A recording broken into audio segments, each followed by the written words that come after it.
Sean ustedes bienvenidas y bienvenidos a Charlas y Notas, podcast de Demilente TV, una red de podcasts para los amantes del podcasting, en el lugar donde te encuentres y con el tiempo que dispongas. Conéctate con nosotros.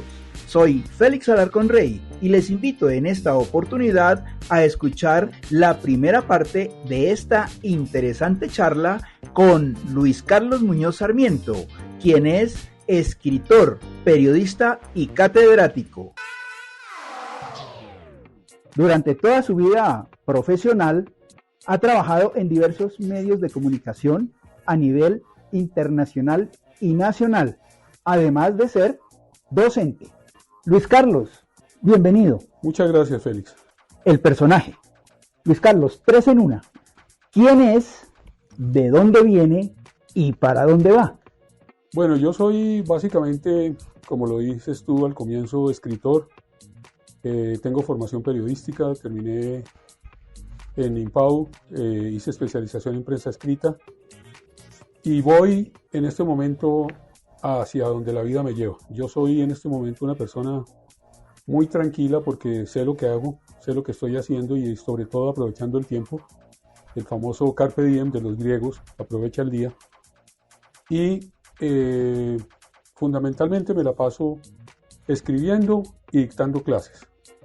Yo tengo también un cineclub virtual con unos alumnos de Medellín que son más que alumnos, mis amigos, y más allá de mis amigos está la mamá de mis hijos entre los discípulos. Ella es María Rosario Calvo, la mamá de Santiago y Valentina. Entonces, en este momento estamos precisamente en un ciclo, después de un largo ciclo de animación, estamos en un doble homenaje a Akira Kurosawa, el cineasta japonés. El hombre que hizo el tránsito entre la tradición y la modernidad en Japón, junto con Takeshi Kitano hoy. Takeshi Kitano es prácticamente su discípulo en otro contexto porque sus películas son muy diferentes a la forma como las trata Kurosawa. Mientras Kurosawa es un tipo que hace un cine ecológico, por eso lo llamaron el ecocineasta o el ecólogo del cine, y hace un cine basado en la violencia de su tiempo, en los contrastes entre los samuráis y la modernidad con los yakuza, que son los que más trata, en ese caso Takeshi Kitano, porque la mafia de la yakuza es la que viene a ocupar buena parte de la cinematografía de Takeshi Kitano. Y la forma de mostrar la violencia es muy diferente también.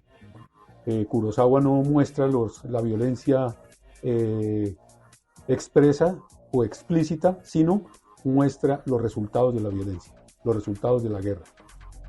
Nos muestra la tragedia que es la guerra. Kitano, por su parte, las escenas de violencia simulando un poco el trabajo o parodiando un poco el trabajo de Kurosawa, hace énfasis en la violencia, pero en silencio, con tomas completamente silentes, y muestra también los resultados de esa violencia por parte de la yakuza. Entonces estamos en eso, Félix, estoy en eso trabajando. A mí me interesa mucho leer, leo mucho, vivo pendiente de muchas actividades, por eso yo trabajo desde la bóveda interdisciplinaria de la Fábrica de Sueños, que es el nombre de mi columna como columnista en El Espectador. Hoy suspendida temporalmente por la irresponsabilidad de Fernando Araujo Vélez, que me llamó polarizador, cuando soy una persona que únicamente busco la verdad. Entonces eso produce incluso hasta risa, como tú acabas de hacerlo, pero más produce rabia cuando tiene que ver con la negativa para que uno se siga comunicando con las personas. Yo tengo muy buena comunicación con la gente, tanto joven como vieja, como de mi edad, y aunque yo no me considero viejo, yo soy una persona que tengo los años en la cédula, no en el cuerpo, ni menos en la cabeza. Entonces, creo que es muy importante tratar de recuperar ese espacio, ahora que precisamente él salió de la dirección de la página de cultura del Magazine Cultural del Espectador. Yo le puse un correo a la niña que lo reemplazó, Camila Arévalo, y no me contestó. Le puse un correo con un texto y no me lo contestó. No importa. Los que quedan mal son ellos, el grosero no soy yo. Entonces, lo que sí quiero decir es que es muy importante que ojalá alguien se enterara de estas cosas y hiciera de intermediador para ver si es posible recuperar esa página que por derecho me pertenece, porque yo no me autonombré columnista, Félix. Y perdona que me haya extendido un poco en eso, pero es importante porque es una página que yo escribía con mucha responsabilidad con la gente, y las personas que me leían sentían gusto, porque yo soy una persona que no tengo ataduras para decir las cosas, no me limito. Creo que la libertad está en la mente más que en cualquier otro lado, y está en el interior de uno. Uno se siente libre, pueda que no sea libre en términos fácticos, en términos prácticos, pero en términos de ensoñación, en términos de esperanza, en términos de interiores, internos, uno puede sentirse absolutamente libre, y eso es lo que yo trato de hacer. La libre expresión. Sí, una cosa que se perdió a los 8 años de haberse puesto de manifiesto en la Constitución de los Estados Unidos. A los 8 años ya los gringos habían borrado la libertad de expresión, y ellos son los que más hablan de eso. Claro, y mira que eso debería regresar. ¿Por qué? Claro. Porque la juventud hoy en día no sabe ni qué es eso, ni la buena escritora, ni los buenos editoriales, todo se ha perdido.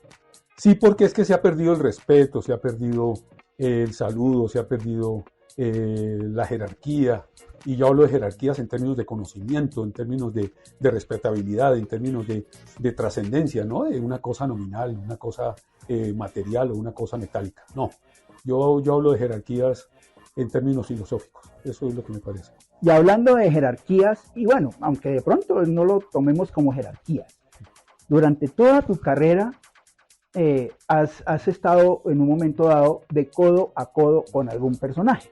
Uh-huh. ¿Qué personaje? No hablemos de política. No, sí hay que hablar de política. Bueno, o hablemos de personaje que de pronto te haya llamado más la atención, o te haya enriquecido más, o sea, no sé, o que sobresalga dentro de los que has estado codo a codo. Yo te pongo ejemplos sobre eso concretos, porque es desde mi actividad periodística. Por ejemplo, cuando Carlos José Reyes hizo el estreno del documental, donde Carlos José Reyes era el guionista y un tipo, Mauricio, se me escapa ahorita el apellido, era el director del documental. En la Universidad Javeriana invitaron al general Álvaro Valencia, alias Violencia Tobar, uh-huh. El hombre que es responsable, absolutamente responsable, de la muerte de Camilo Torres. Y digo responsable en el sentido también de culpabilidad, pero es que uno es responsable antes que culpable. Y ya que mencionaste Camilo Torres, tengo entendido que eres coautor del libro Camilo Torres. Sí, Cruz de Luz. Es que yo escribí justamente un libro con otras personas, pero eso fue también un tumbado que me hicieron 2 editores, el director de FICA, que ya murió, y Héctor Peña Díaz. Me contrataron un artículo, pero como artículo, no como ensayo para un libro. Uh-huh. Después me vine a enterar, y tampoco fue para 100 libros, sino para 1000 libros. O sea que por todos lados salí tumbado. Entonces lo que quiero decir es que a mí me han pasado unas cosas muy absurdas en la vida por ser confiado, por creer en la gente, por creer que los demás actúan con la misma buena fe que uno actúa. Entonces ahí es donde uno se estrella, pero a la vez aprendo, y yo no pierdo, porque los que pierden son ellos, ya no me volvieron a ver a mí. Claro, en cambio yo no pierdo nada dejándolos de ver a ellos, dejando de verlos a ellos. Entonces es muy importante eso. Hay un dicho que dice, ¿no? No se sabe lo que se tiene hasta que se pierde. Ah, sí, pero no, que nadie sabe lo que tiene hasta que lo perdió. Sí, es más o menos lo mismo.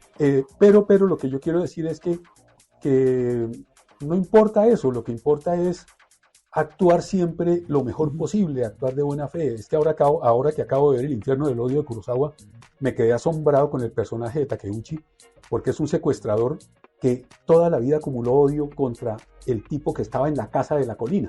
Sí. Entonces, por eso se llama La Casa de la Colina en Argentina, la película. Y se llama El infierno del odio, aunque el título original es Cielo e infierno en japonés. Uh-huh. Y de ahí también sale el título de Arriba y abajo en Estados Unidos. Uh-huh. Entonces es curioso, porque es un tipo que encuentra en el odio la razón de su existencia. Qué cosa tan paradójica y tan terrible. Porque el tipo ve al hombre de la colina, de la casa de la colina, y ve que como que es un tipo noble, como diría Nietzsche, el hombre noble contra el hombre del rencor, el hombre del resentimiento, y el tipo acumula todo el odio contra Gondo, Takeuchi contra Gondo. Y toda la película gira alrededor de ese eje. Y son 2 horas 23 minutos de puro odio de parte de Takeuchi, y el otro le pregunta en un momento que va a visitarlo a la cárcel porque lo invita a que vaya a la cárcel antes de que lo condenen a la pena capital. Sí. Takeuchi. Entonces Takeuchi lo invita solamente a Gondo a la cárcel y Gondo le dice, ¿y por qué razón usted me odia? ¿Por qué tenemos que odiarnos? Esa pregunta es capital, porque es que yo parto en mi ensayo que estoy escribiendo en este momento, parto de una frase de Baudelaire que es maravillosa, porque dice: y así el odio está condenado a la suerte lamentable de no poder dormirse jamás bajo la mesa. Porque lo terrible del odio es que es para el que lo posee, no para el que es atacado con el odio. Porque eso no le concierne. Es como cuando tú das un mal regalo. Sí. Ese mal regalo que le das a la gente no le concierne al que se lo da, sino te concierne a ti. Y a ti es al que te jode ese regalo. Claro. Entonces, por eso uno tiene que tener cuidado tanto con lo que dice como con lo que da. Porque es que ambas cosas son potencialmente tan benéficas como destructoras. ¿Sí? Entonces, en esa medida uno tiene que cuidarse también de todo. Y eso es lo que, y entonces yo por eso aprendí, por ejemplo, cuando en ese encuentro en la Javeriana, yo me paré y mira lo que pasó. Me pasaron el micrófono y yo no sabía ni de quién era el micrófono. Cuando de pronto sentí que unos gorilas eran los gorilas del general Violencia Tobar. Entonces me fueron a quitar el micrófono y le dije: un momentico, que en ese momento el micrófono lo tengo yo. Y yo también tengo derecho a hablar por Caracol, ahora que me entero que es Caracol el micrófono que tengo en la mano. Ajá. Entonces hablé y le dije al general Violencia Tobar que él había sido doblemente mentiroso por el país. Y él se quedó aterrado. Entonces pero no contestó nada porque el tipo entró en un mutismo absoluto. Parecía un sepulcro, ¿no? Entonces yo simplemente le dije: mire, usted mintió cuando le echó toda la culpa a Gaitán del Día del Odio o los días del odio. El Día del Odio del que habla Osorio Lizarazo en su novela, o los días del odio del que hablo yo en relación con la novela cuando escribo mi ensayo. Que yo se lo pasé a Gloria Gaitán, entre otras cosas. Y le dije eso, y le dije: y usted no le entregó jamás el cadáver de Camilo Torres a su hermano Fernando. No se lo pudo entregar, porque cuando usted dice que se lo entregó, ya Fernando había muerto. Ya. Entonces fíjate que es un punto capital. Y para que veas que no se trata de tenerle fobia a la gente, u odio, o bronca. No, es que la historia nuestra ha sido una sarta de mentiras. Ha sido una farsa. Acuérdate de Marx, que decía que la historia se repite como farsa y otras veces como tragedia. Pero es que lo nuestro es tragedia pintada todo el tiempo de farsa, porque todo el tiempo la historia se está contando mal, porque la historia oficial la cuenta mal. La construye mal, porque la construye desde el supuesto vencedor, que es en realidad el vencido de antemano, pero que por vencido de antemano tiene que decir mentiras para sentirse vencedor, para sentirse ganador. Hay veces que la historia es una historia mal contada. Claro, y esa historia de Colombia ha sido mal contada y por eso necesita ser recontada. Por eso les causa tanta bronca hoy Petro a las clases dirigentes, a las élites, a los empresariados, a todos estos empresarios mafiosos, corruptos, como un tipo como Luis Carlos Sarmiento Angulo, que desde 1989 tuvo una multa de la justicia gringa por ser lavador de dólares de Pablo Escobar. Lavador de activos de Pablo Escobar, y eso muy poca gente lo sabe, desde 1989, y lo puedes confrontar con la prensa. Eso no es cosa que yo me la invente ahora para calumniar a Luis Carlos Sarmiento Angulo, no me interesa. Lo que pasa es que él es un tipo bastante bandido, que desde el comienzo fue testaferro de los Rodríguez Orejuela, luego fue testaferro de Pablo Escobar, y por eso de alguna forma él se convierte en autor intelectual indirecto, casi directo, de la muerte de Pablo Escobar, porque cuando los Rodríguez Orejuela se enteran de la cosa, entonces mandan matar a Pablo Escobar. Es cuando se crean los Pepes. ¿Eso fue en Cali? Eso fue en Cali y en Medellín. O sea, porque es que ahí la cosa se bifurca, porque es que unos están interesados en acabar con el otro. Así como uno atando cabos viene a saber que no es precisamente el Frente 47 de las FARC que asesina al papá de Álvaro Uribe Vélez. No, eso es una mentira de Álvaro Uribe Vélez. Lo fueron fuerzas de paramilitares, porque él fue el que mandó matar a Rodríguez Gacha. Y Rodríguez Gacha era amigo de su papá. ¿Y por qué? Porque seguramente el que manda a matar al papá de Álvaro Uribe es Rodríguez Gacha, porque algún torcido le hizo, alguna deuda adquirió con él y entonces lo mandaron a matar. Y fueron los paramilitares, no fue el Frente 47, como dijo en su momento Álvaro Uribe, echándole la culpa a las FARC. No fue el causante de la muerte del papá. Entonces fíjate la vaina tan difícil que hay ahí.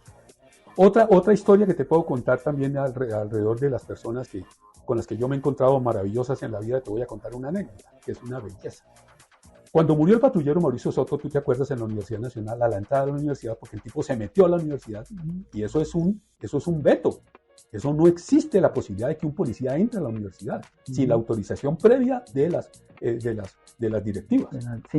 Sí, salvo que eso ocurra. Entonces, a él lo matan dentro y entonces nos invitan. En ese momento yo trabajaba con la Facultad de Derecho de la Universidad Nacional entre los años 2000 y 2002, y Miguel Ángel Herrera Gay, que era el director de la carrera de Ciencia Política, me invitó para hablar sobre la muerte del patrullero. Me dieron una ponencia de 10 minutos.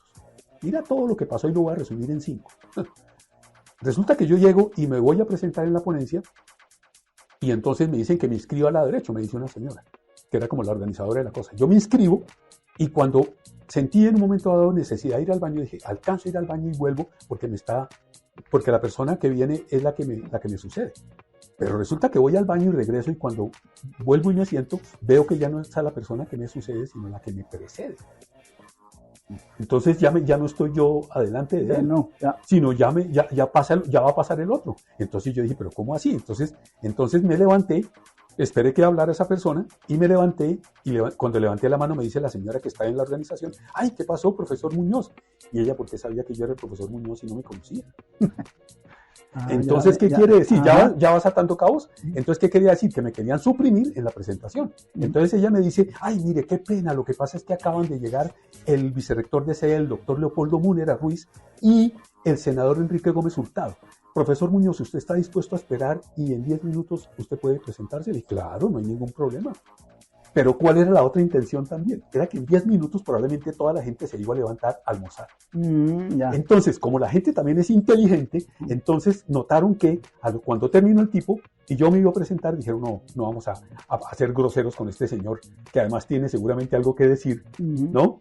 E infirieron algunas otras cosas. Respetaron ese momento también. Entonces yo pasé y comencé a hablar. Cuando fui a hablar, yo no llevaba esto que te voy a decir, no lo llevaba previsto, no lo llevaba digamos en el libreto, porque la ponencia mía duraba 9 minutos 30 flat para digamos no pasarme de los 10 minutos. Y mira lo curioso, se me ocurrió un epígrafe y ese epígrafe yo lo dije dedicado única y exclusivamente a Enrique Gómez Hurtado, uno de los hombres responsables de buena parte de la violencia que se ha ejercido en Colombia por cuenta del conservatismo y por cuenta de la Iglesia Católica, ¿sí? Y eso lo puedes enlazar con los 100 años de Arnoldo Palacios, donde yo hablo en mi ensayo sobre Arnoldo Palacios, hablo de la evangelización docente, ¿sí?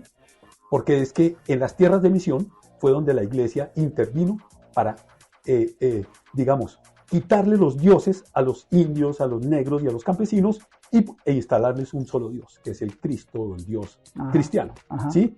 Entonces eso hizo que a través de la evangelización docente, la gente fuera enajenada.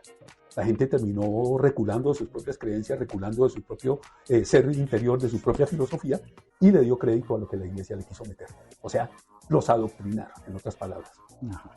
Y entonces yo le dije al general, al señor Enrique Gómez Hurtado, casi general, porque me traicionó el inconsciente, le dije al senador Enrique Gómez Hurtado, me quedé mirando y le dije, mire, senador, esto no lo tenía preparado, pero me parece que es una cosa que le puedo decir a usted. Está en Stalker de Tarkovsky, aunque es una frase original del Tao Te Ching de Lao Tse. Y dice así, cuando el hombre nace es débil y ágil. Cuando el hombre muere es fuerte y duro. La fuerza y la dureza son amigas de la muerte. Y lo miré a él solamente a los ojos todo el tiempo, mientras dije la frase. Cuando yo terminé mi ponencia, lo más bonito que pasó, antes de que se presentara el incidente de que se pararon como 6 u 8 gorilas y me miraron con cara de querer desocuparme el arma que llevaban en la mano, pero no podían, tampoco les quedaba un poco pesada la cosa. Y cuando yo me paro del atril, mejor dicho, me corro del atril para ir a sentarme donde estaba, donde tenía mi morral. Tengo la suerte de que me encuentro con la cara y la figura soberbia, maravillosa del profesor Eduardo Mañaluna. Y se para el profesor Mañaluna y me dice, profesor Muñoz, y me da la mano, me dice, le agradezco mucho porque es lo único inteligente que he escuchado en todo el día. Caramba. Imagínate, Félix, esa felicitación de parte de una persona que, además de todo lo que era, uno de los hombres que más sabía sobre derecho de la familia en Colombia, uno de los hombres más respetuosos y respetables que ha habido en este país, que después lo echaron injustamente, Víctor Manuel Moncayo y Leopoldo Monera lo sacaron de la Universidad Nacional, porque fueron los que en últimas tuvieron que ver con eso, lo mismo que con la salida de Pedro Agustín Díaz, otro profesor excelso que yo conocí de la Universidad Nacional, y él era, además de todo eso, amigo de mi papá, porque después nos pusimos a hablar los dos y fuimos reconociendo. Él me preguntó que si yo no era hijo del Gatico Muñoz. Y le dije, claro, maestro Maña, soy el quinto hijo de mi papá. Entonces, Félix, lo interesante de todo eso es saber que uno en la vida se ha encontrado con ciertos personajes que le enseñan a un montón de cosas a través de su mal devenir, no precisamente por una lección, sino esos dos ejemplos que te puse. Uh-huh. Pero uno también con eso puede ayudar a mucha gente a reintroducirlos en la historia del país y aclararles algunas de las cosas que han sido mal dichas. La historia mal contada de la que tú hablabas y la historia oficial de la que yo hablo, que siempre es más una farsa que cualquier otra cosa. Y por ende se convierte en tragedia. Eso es lo más calamitoso, porque nosotros somos una tragedia permanente. Llevamos ¿cuántas? En el solo siglo XIX, si tú revisas la historia no oficial, encuentras 59 guerras civiles. Y la historia oficial solo habla de 9 guerras civiles. Imagínate eso. Pues ya tienes un referente concreto. Eso por ahora dejémoslo ahí. Interesantísimo el tema que hemos venido tratando. Los jóvenes se van enterando de muchas cosas. ¿Qué mensaje le puedes dar a esas juventudes que vienen haciendo su carrera o sus pinitos en el periodismo? No, pues yo lo que siempre digo, Félix, que la gente se preocupe por no comer los cuentos enteros, por masticar los cuentos, por reelaborar la historia, por rehacerla, por ayudar a que las buenas decisiones que se están tomando en el gobierno de Petro respecto a la universidad pública sea aprovechada por los jóvenes, que los jóvenes ingresen a las universidades, que estudien, porque lo único que le queda a uno en la vida es lo que ha estudiado. Si yo no estudio, soy un pobre imbécil al servicio de aquel que me quiera explotar y de aquel que me quiera maltratar y de aquel que me quiera humillar.